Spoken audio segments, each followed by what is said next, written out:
Hey guys, this is Austin, and today I'm here with the top 5 tech failures. So there are a lot of really great gadgets, and there are a lot of not so great gadgets, so let's take a look at some of those. At number 5, we have Windows Vista. This launched in 2007 as one of the biggest overhauls to Windows ever, and it took a whopping 5 years to complete. What finally shipped was a version of Windows which had more than a few issues. So one of the biggest problems with Vista was the fact that a lot of things just flat out didn't work anymore. So printers were a big thing. A lot of printers which worked fine on a Windows XP computer, unless they were lucky enough to be updated to work with Vista, were flat out paperweights. Another was that it was big and bloated. So Windows Vista needed a much more powerful PC to run on than say XP. And just for the record, Windows 8, a 6-year-old newer operating system, actually runs better on older PCs than Vista. So yeah, it was definitely a step backward. To be fair, it wasn't all bad. After about a year or so, Microsoft had a lot of the early issues figured out. However, that didn't stop them from rushing out Windows 7, which was basically just what Vista should have been. At number 4, we have the Google Nexus Q. So this was a weird one. Google announced the Nexus Q last year as a media player, somewhat of a competitor to the Apple TV and the Roku and that sort of thing. However, they already had a competitor in the Google TV. So what exactly was a Nexus Q? Basically, it was a bowling ball shaped media streamer that allowed you to watch YouTube videos as well as listen to music and watch videos from Google Play.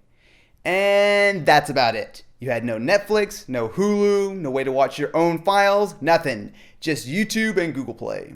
And did I mention it cost $300? So I don't think it takes a genius to realize that the Nexus Q never really got off the ground.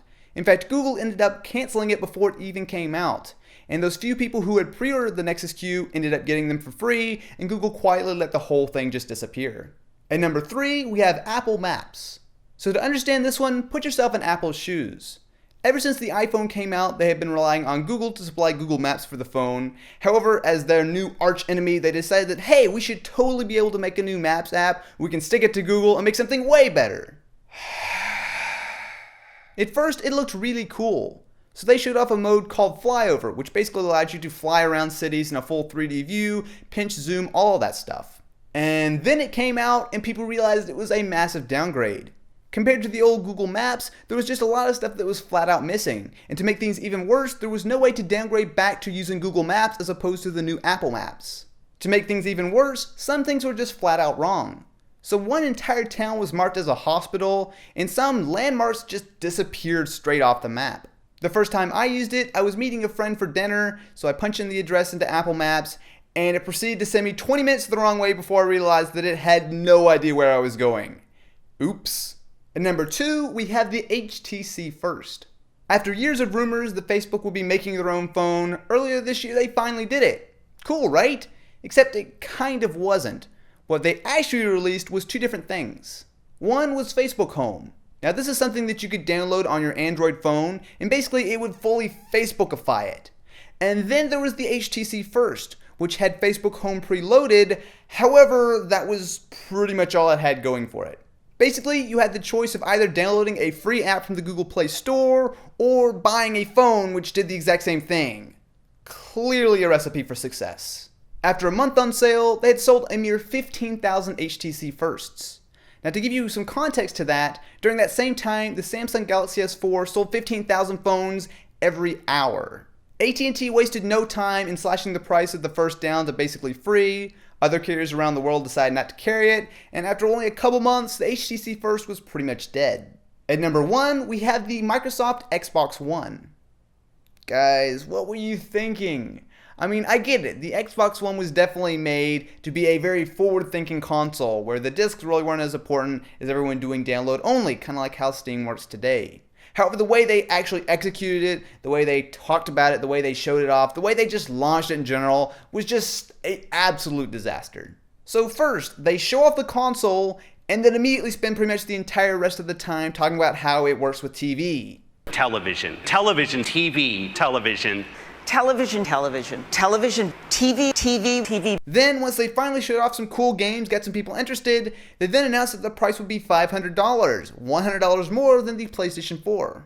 And then they started going on about how used games work, and how you could only trade them in with certain retailers. If you wanted to give a game to a friend, you had to be friends with them on Xbox Live for 30 days. You always had to have Kinect on. It was a bit of a mess.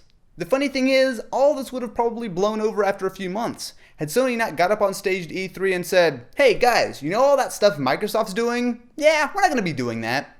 Immediately, now the Xbox One looks like some horrible travesty of a game console. It's got to always be connected, that you can't use your own games with. It was a nightmare. So how does Microsoft respond? Basically they go, haha, just kidding guys, all that stuff we were talking about, yeah, we're totally not going to do that. It's just going to be like the 360 guys, just, forget all that stuff that we said about, always online and the DRM and these games.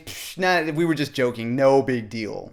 Overall, I think the Xbox One will be a solid console now. However, taking a look at that launch definitely makes it a massive, massive disaster, and it takes the #1 spot for the biggest tech failure. So I'm curious to know, what's the biggest tech failure in your opinion? Definitely be sure to let me know in the comments below. Also, I want to mention that this video is brought to you by Audible. Audible.com is a leading provider of audiobooks with more than 100,000 downloadable titles across all types of literature, including fiction, nonfiction, and periodicals. I've always loved to read, and lately I've really been enjoying using Audible on my phone in the car, as well as before I go to bed, I'll grab my iPad and listen to a chapter or two.